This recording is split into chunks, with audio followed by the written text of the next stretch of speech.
Léon vous alerte. Les chenilles processionnaires, ces boules de poils maléfiques. Ah, les humains, toujours à s'extasier devant des bestioles en file indienne dans le jardin, alors que moi, félin suprême, je vois tout de suite le danger. Les chenilles processionnaires, ce ne sont pas des jouets pour chats, ni des peluches vivantes pour chiens naïfs. Ce sont des créatures démoniaques, recouvertes de poils ultra urticants, qui peuvent transformer une simple curiosité en une véritable catastrophe. Pourquoi c'est un problème? Ces petites horreurs poilues sont bourrées de toxines. Dès qu'on les touche, leurs poils urticants se répandent partout. Résultat, irritation, brûlure, œdème, et dans les cas les plus graves, des nécroses. Oui, carrément.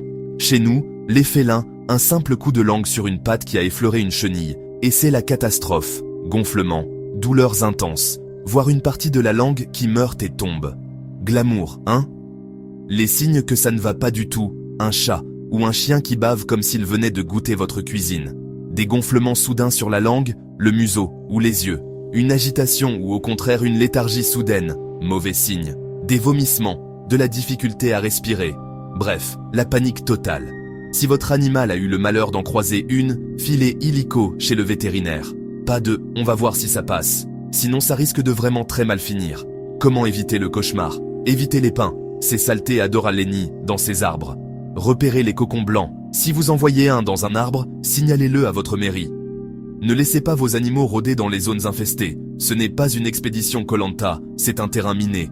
Soyez paranoïaques au printemps. C'est la période où elles descendent des arbres pour aller s'enterrer et préparer leur prochain plan diabolique. En bref, si vous voyez une ligne de petites bestioles velues qui avancent comme une armée organisée, faites demi-tour. Moi, Léon, je me méfie déjà assez des aspirateurs. Ce n'est pas pour aller tester ces horreurs ambulantes.